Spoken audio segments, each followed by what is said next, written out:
Hello and welcome back to another episode of Girl vs. World, the podcast. Happy to have you back. Oh, sometimes you have those weeks where you're just like, what is happening? Things are going so well. And then surprise visits from people from the past. And you're just like, you wish that people treated things the way that you did, right? Like, I don't just suddenly reappear in somebody's life that so clearly doesn't want me in it anymore. Like, I've obviously been tempted to do that. Like, there's been relationships where, like, I would love to go back and try to fix it or, like, apologize or like, change the outcome because I messed up, right? But, like, I also wouldn't go back and try to, like, reinsert myself into their life. Old me? Absolutely, I would. I would send text messages. I would, reach out on social media and do all the things that I could to, like, be like, hey, I'm still here. Talk to me. But I have really worked hard on not doing that to people because ultimately, at the end of the day, like, I don't like that shit to happen to me. Because it's really difficult because, that person who's trying to reinsert themselves into your life is clearly not thinking about you. They really aren't. It's a very selfish act for somebody to have left your life, whether, you kicked them out or they left or whatever the scenario was. Like, it's usually pretty selfish for somebody to come back. We see this a lot in the dating world. If you have been a part of dating apps or the talking phase with people, we have what's called ghosting and zombieing, right? They ghost you. They just, like, disappear from your life. They stop talking to you and you're like, what the fuck happened? I don't know. And then all of a sudden, like, 3 months later, they just appear from the dead. It's called, like, they come back. It's like a zombie. Like, they were dead, they were gone, you didn't even think about them anymore, and then all of a sudden it's like, rah, they come back to life, and you're like, what the fuck, right? And that's 100% selfish on their part, because typically, like, they disappeared because their life got busy, they started seeing somebody else, and it didn't work out, I don't know, now they're drunk and they want to hook up, or maybe they are filled with regret and they wish they didn't do that to you. But, like, at the end of the day, it's primarily a selfish act for somebody to just reappear like that, right? So that's been happening to me lately, where, like, people just reappear. It's like, okay, I'm doing really well. And this happens when I'm, like, in a really good place where, like, I'm functioning, everything's on track, and then all of a sudden it's like, hey, blast from the past, let me come in and try to, like, fuck your shit up. And maybe it's not their intention to actually fuck shit up, as I so eloquently put it, but, there are certain emotions and feelings that are tied to people just popping up like that.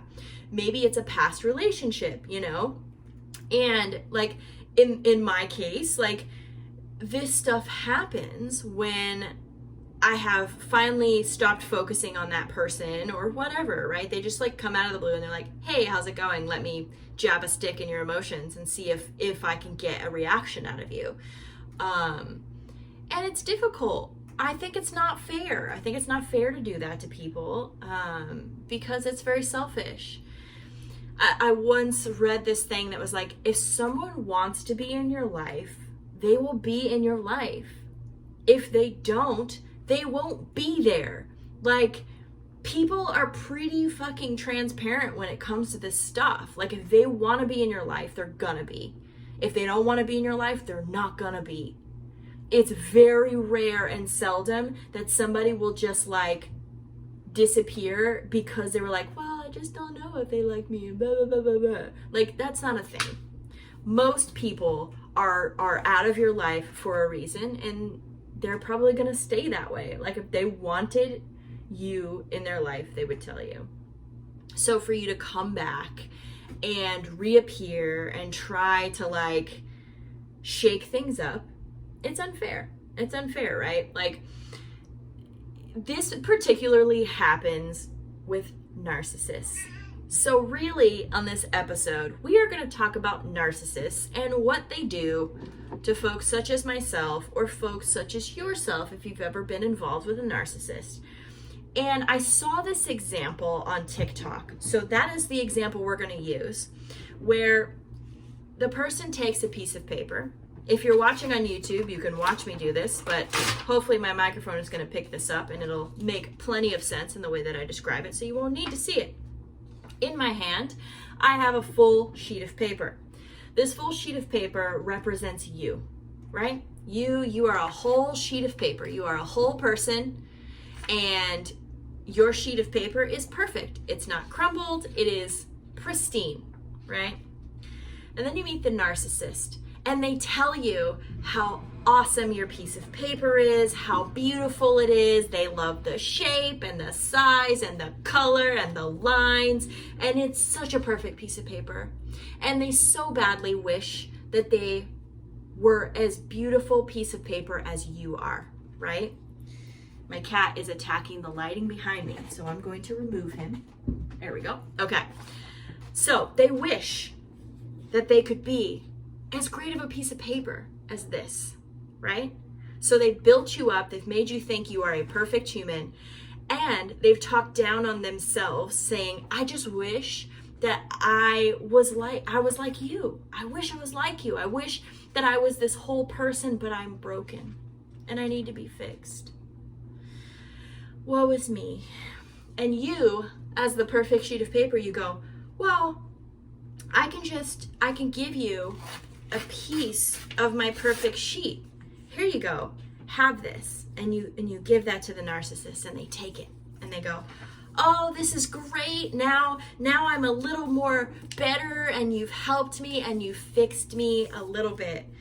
But you know, like, I could really just use some more help. Like, you still have this whole piece of paper, and if I could just get a little bit more, like, I think that would really help me. So you, as the beautiful, perfect piece of paper that you are, you go, okay, yeah, sure, of course. So you give them a bigger sliver of your paper, and you tear that off, and you hand it to them, and they take it. And now they've got 2 pieces of your piece of paper. And they're thinking, yeah, thank you for this, but it's not enough. You know, like, you gave it to me and it's great and everything, but like, you still have more paper than me, and I really just don't think that's fair.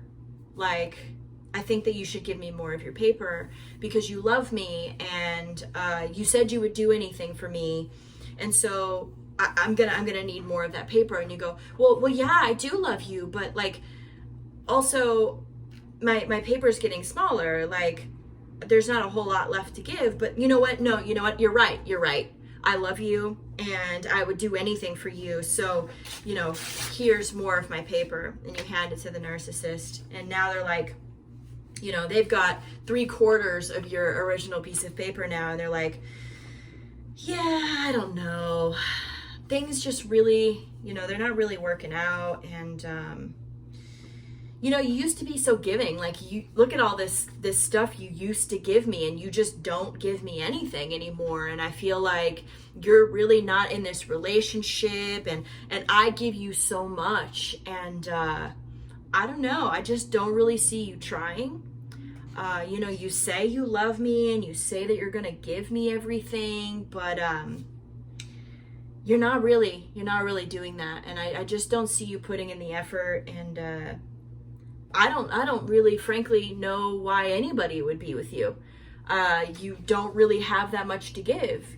And so you're like, no, as this person, you still have 1/4 of your paper left. You go, no, here, just take it. Just take all of this, and then you'll have all of me. You have it all. Here, just take it, right? And the narcissist takes it. And you think, I've given everything. I have given everything. I am happy to give everything because I love them, and I want them to be whole, and I want them to be perfect, and I want to give. And the narcissist goes, well, now that I have all of you, what do you have left to give me? You have nothing left to give. I'm really not interested in you anymore. You're like a shell of a person. You have nothing left to give me. And so why should I continue with this relationship with you if you have nothing left? And you're sitting there empty because you have literally given everything you can. You don't have any self-worth left. You don't have a shred of dignity. You don't have anything. Oftentimes you have no more friends. You have a bad relationship with your family now. You can't make your own money, and if you do, you give it all to him or her. And you can't imagine what you're gonna do without your partner.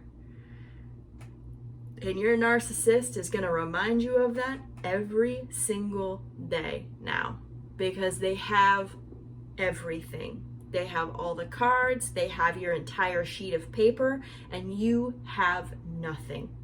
You oftentimes don't even have the will to leave, because in your head you don't believe that anybody is on the other side, that nobody loves you, and that your narcissist is the only one who's going to provide for you, because you have nothing.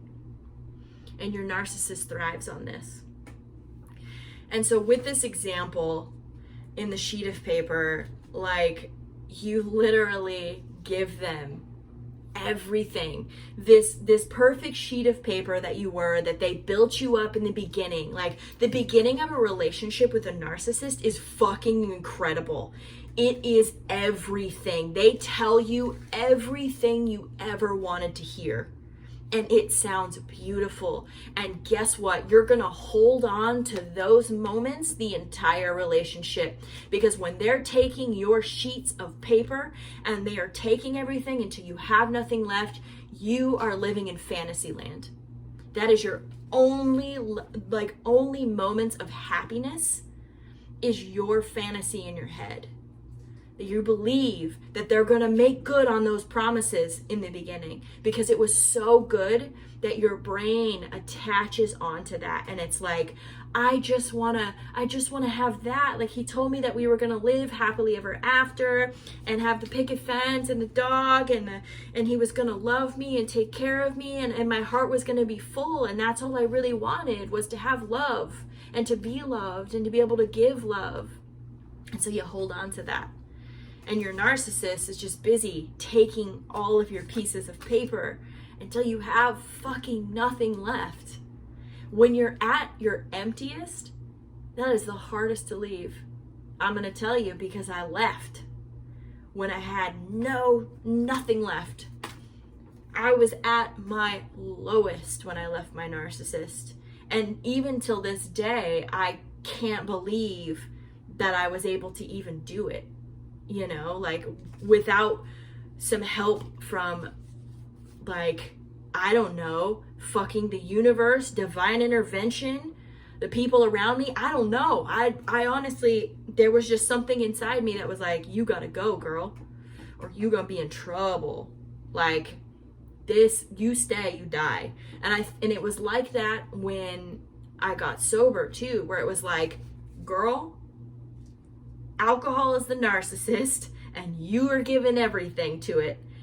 And if you keep up on this, you're gonna die. And it's the same exact fucking thing, where it was like, if you stay in this, you're going to die. It is possible to die from your own emotions, to get so depressed and desperate that you just want to die. When I was with my narcissist, and when I've been in relationships with other narcissists after that, I want to die. I feel so crazy because they have gaslit me and manipulated my brain so much that I can't decipher, like, what's real, what's not, what's just in my head fantasy trying to keep something alive. Like, you get so mixed up and confused that you literally become sick. You are so sick. Like, when I was an alcoholic, I was so sick. When I was with a narcissist, I was so sick.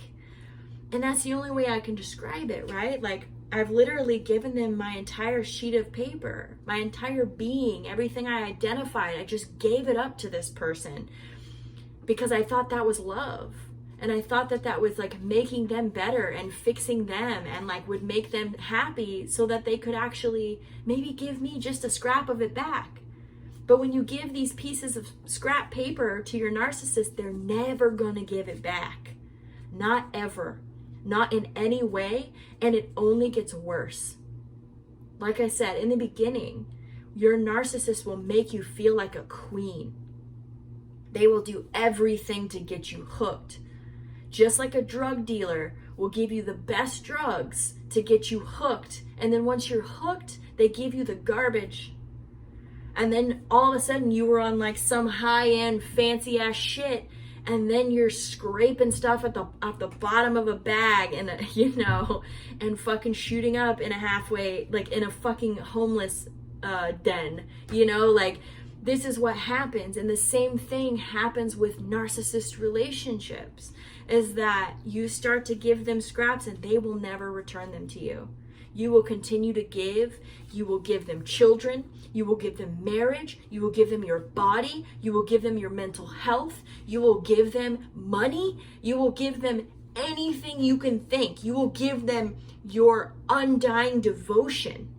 I cut people out of my life so that I could spend 100% of my focus and time on my relationship. And I never got anything in return, right? And that's the way it works. And you become empty because nobody is filling your love tank anymore. You're just giving and giving and giving until there's nothing left. And they'll just keep taking. And then they'll gaslight you and make you believe that you're still not doing good enough.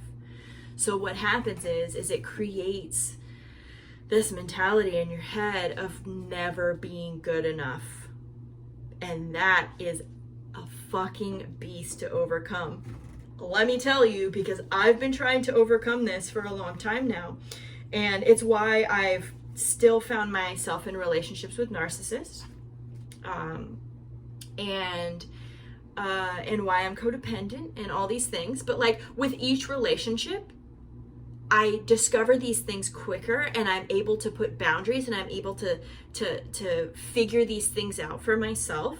So I haven't found the perfect relationship yet, but my time with narcissists or in bad relationships or things that don't fit, like the amount of time has shortened dramatically. Like in therapy, I had to do a relationship timeline where I listed out all of my long-term relationships and then talked about when the problem started to occur. Whether they were a narcissist or not was irrelevant, but when the problem started to occur and how long I stayed or how long they continued before the relationship ended.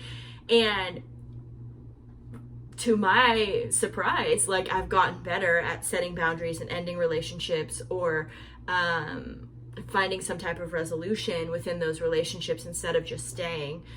So anyway, I tell you that because if you are in a relationship with a narcissist now or somebody who continues to take from you without giving back anything, I'm here to tell you that if that has been their mode the entire relationship, unfortunately, that's probably how it's going to continue with them, right? Like they're going to continue to take.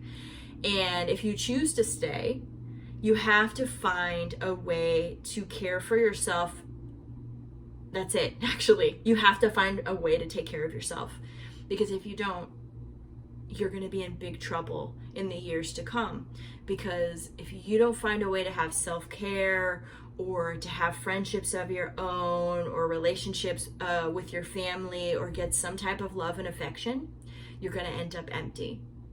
If you want to leave because you're realizing, oh my God, I'm in a relationship with a narcissist and this is going nowhere, there are resources out there that can help you, whether it's support groups or if you are in danger, there are resources. I have some on the website, girlversusworld.com, where people can actually help you leave. If you need to, if you have to get law enforcement involved, I can tell you that in one of my relationships, I did have to get law enforcement involved, and it was difficult. It was really difficult, and it's not the route that I wanted to go. I wanted things to go peacefully, but obviously you can't always control those things, and you have to do what you need to do to protect yourself, right? So some of you may be on the other side of a narcissistic relationship, and I'm telling you this stuff and you're like, oh my gosh, it makes so much sense, right? Like you're sitting here going, yep, no, that's exactly how it is, and you're agreeing with me. And I hope that you take this information and you remember this paper example where, you know, you are a full sheet of paper, honey. Like, you are the real deal. You are everything they said you are in the beginning. Again, that is the reason why narcissists are so attractive, because in the beginning, they worship the ground you walk on, and they learn how to manipulate you, right? They learn what makes you happy and what keeps you around, and in those first, couple of months, they're really just learning what makes you tick, and then they start to take from you because you're so willing to give, because you're a good fucking person. Let me remind you that just because you get involved with a narcissist and you end up giving them everything, it doesn't mean that you're not still that full sheet of paper. You are a beautiful fucking human being, and I want to remind you of that. Even if you've been in a relationship with a narcissist or 10 narcissists, you are a good person. There is a reason why they attach to you, because they want to tear you down. People like that, people who are narcissists, hate themselves. So they are going to attach to you because you love yourself, because they see something in you and they want to take it. It's like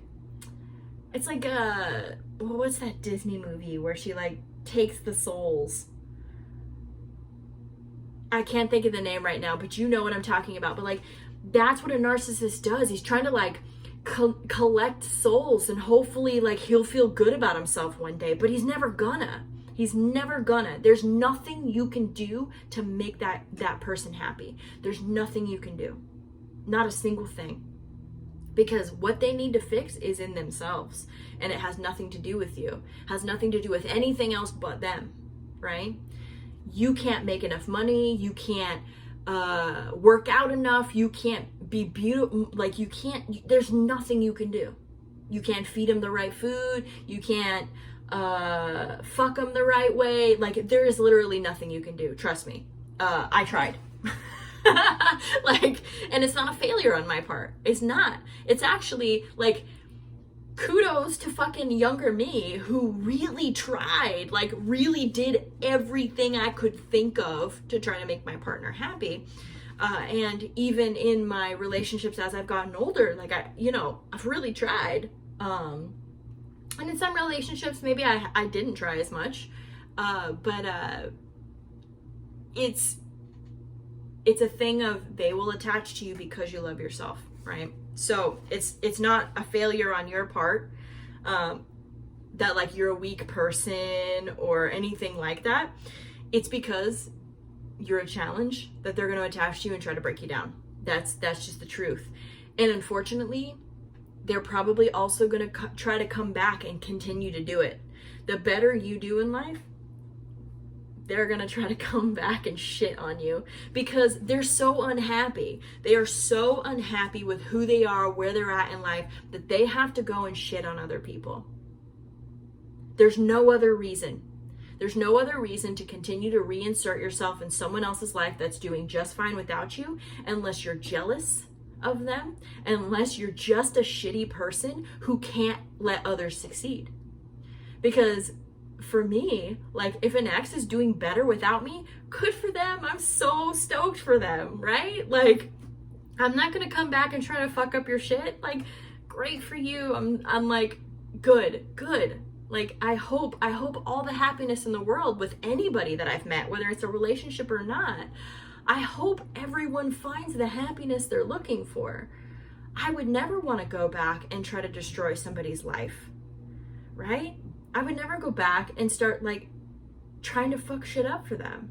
Like, didn't I do enough when we were together? Like, obviously, you know, things didn't work out between us, so there's no reason to like continue to open old wounds. But with narcissists, they cannot conceive of you moving on. They cannot conceive of it. Like, this is the craziest idea, so they need to come back and like check on you and like shit on you, basically. Because that's just, they're not happy people. They have no ability to have any sort of empathy or any type of like compersion or happiness for you. They just want to shit on you, and they want to take whatever, that glow that you had that initially attracted them to you, they want to take it, because that's intoxicating. Have you ever met somebody that like, you're like, damn, that person has a glow about them, right? Like, have you ever had that said about you when someone's like, you're glowing? And you're like, yeah, I fucking am, right? Like, harness that sort of energy for yourself, because you are glowing. That is why you attract these motherfuckers. Like, that's the only thing that I can really like make sense of it, is the reason why I've ended up with narcissists a lot of the times is because I fucking glow, right? So they want to take it. They want to be a part of that. They wish they could be that happy. Like, and I don't fault them for that, right? I want to be happy too. Like, I see certain people and I want to be their friend, or I want to follow them on social media, and I want to like bask in their glow too, in hopes that it also helps me glow, right? Like, we connect with people on that level where it's like, when people are on the glow up and they feel good and they have good advice, like, we want to vibe with them. And it's the same thing with narcissists, except they want to take our vibe and shit on it. Like, that's the truth. Whereas other people want to take our vibe and thrive with it. They want to vibe with us, thrive with us, and like help us get to the next level. And those are the people that you want to find in this life. Not the narcissists, not the people who want to suck your energy, but people that want to like glow with you and add to that energy. They don't want to steal your energy. And at the end of the day, when you show someone your full piece of paper, right? Because when you're out of the relationship, you're a full piece of paper again, baby. Don't let anybody tell you that you're like a crumbled piece of paper. So there was one example that I saw that was like, this was a religious example. They're like, well, if you give up your virginity, this is what happens. You become a crumbled sheet of paper, right? So you're no longer a virgin, and now you are a crumbled piece of paper. And even if you straighten that piece of paper out, which is what I'm doing right now, you still have all these wrinkles and you're not a perfect sheet of paper. Fuck that shit, okay? You don't need that kind of like example in your life, because you're not a crumbled piece of paper. Again, you're not a fucking object. And I've said this in other examples before, is you're not an object. You can't be wrinkled or bruised or broken or damaged, because you are not an object. You are not the piece of paper, right? Like, you are perfect in the human being that you are. You're not an object. And just because this stuff happened to you, just because a narcissist took from you and your piece of paper got all ripped up, doesn't mean that it stays ripped up. It doesn't. You can become the full sheet of paper again. You can become a whole fucking book if you want to. Nobody is stopping you from that. Nothing stops you from that. Not the damage that's happened to you, not the trauma, not the bullshit that people have put you through. You can be that full sheet of paper. You can be a whole fucking book. You can be an encyclopedia, or you can be a library. You can be whatever you want to be. So don't let anybody tell you anything different, right? So if you've gone through a narcissistic relationship, you are not broken. You are not damaged. You are not a crumbled up piece of paper. You are perfection. You are awareness. You are whatever you want to be. And I encourage you, If you're in a narcissistic relationship or if you're out of one, self-love, self-care, self-compassion is where you are going to feel your best. This shit hurts, and those wounds hurt, but they don't make us broken or damaged, and they don't have to continue to hurt us and keep us in a place where we don't feel like we can be a full sheet of paper again. So if you take anything away from this podcast today, is you can be whatever you want to be. Be the full sheet of paper, be a book, be a whole anthology, be a library, be the whole fucking internet if you want to. Nobody's stopping you, just yourself. So if you believe in yourself enough and you love yourself and you know that you're worthy of it, you can do anything. And that's what I'm going to leave you with today. So go out there, be what you want to be, do what you want to do, and just say fuck you to the narcissist in your life. That's what I do. I'll see you later.